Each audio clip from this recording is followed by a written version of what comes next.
Hello दोस्तों, मेरा नाम सुरेश कुमार है और मैं आज आपको एक बहुत ही शानदार चीज़ बताने वाला हूँ। और वो चीज़ है कि द स्पोकन वर्ड्स, अपन जो बात करते हैं उसका अपने दिल दिमाग पे कितना फ़र्क पड़ता है। शब्दों का महत्व है या शब्दों का जादू। तो जैसा अपन इनपुट करते हैं वैसा ही आउटपुट होता है। तो मैं एक कहानी के ज़रिए आपको समझाने की कोशिश करूँगा कि किस तरह से अपने अंदर जो दिमाग में जो वर्ड्स जाते हैं उसका किस तरह से ज़मीन जाती हैं तो उसका आउटपुट किस तरह से आता है।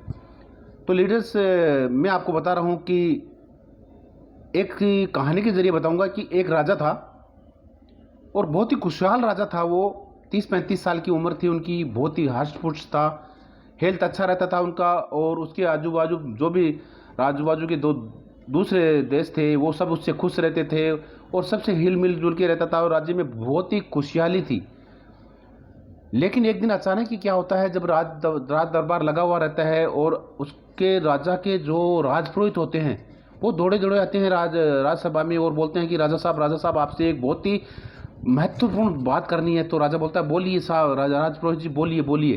तो राजपुरोहित बोला नहीं राजा साहब, मैं आपको सबके सामने नहीं बोल सकता, आपको अकेले में मेरे से मिलना पड़ेगा।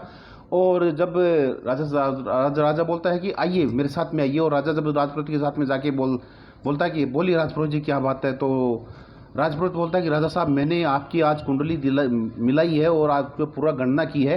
गणना होने के बाद में कुंडली में मालूम पड़ा है कि आप 20 नवंबर शाम 5 बजे आपकी डेथ हो जाएगी। राजा साहब मुझे बख्श देना, मुझको ये नहीं है, ये तो कुंडली में जो लिखा है मैं आपको बताने को आया हूँ। तो राजा हंसता है वहाँ पे, हा हा हा हा, अरे क्या मेरे को राजपुरोहित जी आप कैसी कुंडली बात कर रहे हो जी, मैं हष्ट पुष्ट हूँ, मेरा कोई दुश्मन नहीं है, मेरे को क्या होने वाला है। तो राजपुरोहित बोलता है कि साहब मैं राजा साहब मैं कुछ भी नहीं बोल रहा, जो कुंडली में लिखा है वही बोल रहा हूँ मैं तो, और आज तक मेरी कोई भी भविष्यवाणी खाली नहीं गई है, जो भी भविष्यवाणी मैंने की है वो पूरी की पूरी सही हुई है आज तक। तो राजपुरोहित ऐसा बोल के चला जाता है और राजा भी अपने काम में लग जाता है। और ऐसे देखते देखते शाम हो जाती है और रात को सोने का टाइम होता है। राजा अपने बिस्तर पे सोने के लिए चला जाता है और अचानक ही राजा जो 10 बजे रात को सो जाने वाला था, राजा को आज 2-3 बजे तक नींद नहीं आती है। राजा करवटें बदलता रहता है, उधर उधर लेटता रहता है, नींद नहीं आती है। सुबह हो जाती है, सुबह होने के बाद में जैसे ही फिर स्टार्ट हो जाता है, आज दूसरा दिन का टाइम स्टार्ट हो जाता है और दोपहर का टाइम आता है। राजा बोलता है आज मेरे को खाने का दिल में नहीं है, आज मैं खाना नहीं खाऊंगा। तो लोग जो भी राज दरबार के जो लोग हैं उसको ज़्यादा सीरियस नहीं लेते हैं, अरे कोई रोटेट होगा, कोई राजा को कुछ हुए नहीं खाना खाता होगा। शाम का टाइम आता है, राजा फिर बोलता है कि आज मैं 2 ही चपाती की मेरे को भूख है, और 2 चपाती खाता है, जब जो कि राजा डेली 5 से 6 चपाती खाने वाला होता है। तो दूसरे दिन फिर ऐसा ही निकल जाता है, दूसरा दिन आता है, दूसरे दिन राजा सुबह का नाश्ता नहीं करता है, दोपहर का फिर खाना नहीं खाता है, और 3-4 दिन ऐसे ही निकलते जाते हैं। राजा का खाना कम हो जाता है और ऐसे ही राजा थोड़ा सा नर्वस और थोड़ा सा ऐसा बीमार जैसा दिखने लग जाता है। और धीरे धीरे राज्य में ये बात फैल जाती है कि राजपुरोहित ने भविष्यवाणी की है कि राजा 20 नवंबर को शाम को 5 बजे डेथ हो जाएगी राजा की। और एक राज्य में पूरा यानी एक माहौल ख़राब हो जाता है, पूरे लोग बात बनाने लग जाते हैं कि राजा, अरे राजपुरोहित की का बात अभी तक भी कोई भविष्यवाणी है वो झूठ नहीं हुई है, बराबर हुई है, और राजा 20 नवंबर को 5 बजे मर जाएगा। और ऐसे करते करते ही 18 नवंबर आती है, 19 नवंबर आती है, और 19 नवंबर के दिन राजा एकदम पूरा राज्य में माहौल ख़राब हो जाता है, पूरे दुख हो जाती है, पूरी प्रजा दुखी हो जाती है। और राजा अपने बेड पे लेट जाता है, खाना नहीं खा रहा है, बिल्कुल खाना छोड़ दिया है, अपना जूस भी नहीं पी रहा है। और राजा बोलता है कि राजा अपने महामंत्रियों को बुलाता है और बोलता है कि मेरी आखिरी जो मेरी इच्छा है, मैं जब मरूं तो मेरी प्रजा के सामने मरूं, राज्य दरबार में मरूं, मेरी पूरी प्रजा को सामने मेरे को बुलाया जाए, मैं सबको लास्ट टाइम में मिलना चाह रहा हूं। और उसके राजा का बातों का पालन किया जाता है। और 20 नवंबर आती है, 20 नवंबर की 2-3 बज जाती है, राज दरबार लग जाता है, पूरी राज्य की पूरी जनता आके इस राजा के सामने बैठ जाती है। राजा मर्द से यहाँ पे लेटा हुआ है, सांस नहीं आ रहे, कुछ हरकत नहीं है। तो उसमें से एक राज्य के दरबार में एक बहुत ही चतुर महामंत्री होता है और उन्हें बोलता है राजपुरोहित जी एक बार आप फिर एक बार देखिए, राजा की कुंडली एक बार फिर देखिए, आप शायद आपसे कुछ गलती हो गई होगी। राजपुरोहित को गुस्सा आता है, अरे कैसी बात करते हो महामंत्री साहब, मेरी आज तक कोई गणना फेल नहीं हुई है, फिर भी आपको दिखाने के लिए मैं फिर एक बार चेक कर लेता हूँ। राजा फिर अपना पतला निकालता है और उसमें देखता है, पूरा गणना निकालता है, देखिए राजपुरोहित जी, राजा 20 नवंबर 5 बजे बराबर मरने वाला है, गणना मेरी कभी फेल ही नहीं होती। और ऐसा सोचता है महामंत्री, बोलता है तो महामंत्री जी उनसे बहुत दिमाग लगा के राजपुरोहित से बोलता है कि राजपुरोहित जी यदि आप गुस्सा ना हो तो मैं आपसे एक बात और पूछना चाहता हूँ। तो राजपुरोहित बोला, बोलिए महामंत्री जी, बोलिए, पूछिए। तो महामंत्री दिमाग लगा के बोलता है कि राजपुरोहित जी मेरे को ये बताइए कि आप कब मरने वाले हो, आपका कब है डेट मरने का। तो राजपुरोहित जी बोलता है, अरे क्या तुम मेरे से पूछ रहे हो, चलो मैं आपको मेरा भी दिखा देता हूँ। और दादा राजपुरोहित खोलता अपना बुक और उसमें पूरा देखता है, देखिए देखिए पूरा देखिए, और मैं मरने वाला हूँ 25 नवंबर 2076 को। और ऐसा जैसे ही ऐसा बोलता है राजपुरोहित, महामंत्री को गुस्सा आता है और अपनी कमर में जो तलवार लगी उसे निकालता है और राजपुरोहित की गर्दन को एक झटके में उड़ा देता है।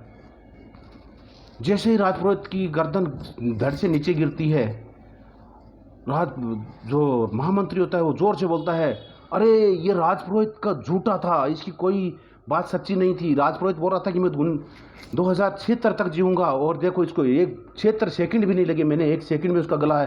राजपुरोहित की भविष्यवाणी झूठी हो सकती है। और ऐसे ही जैसे ही ये बात अब जनता के अंदर जाती है, जनता फिर जो करे राजपुरोहित झूठा है, राजपुरोहित झूठा है। और जैसे ये बात राजा के कान में जाती है, राजा में थोड़ी हलचल आती है, और देखते ही देखते राजपुरोहित थोड़ी बार में ही, राजा जो थोड़ी बाद में जो कई दिनों से खाना नहीं रखा था, राजा बोलता है कि मेरे लिए जूस लाओ, और जल्दी जूस लाया जाता है और राजा फिर जूस पीता है, और 2 दिन के बाद में राजा एकदम हेल्थी हो जाता है।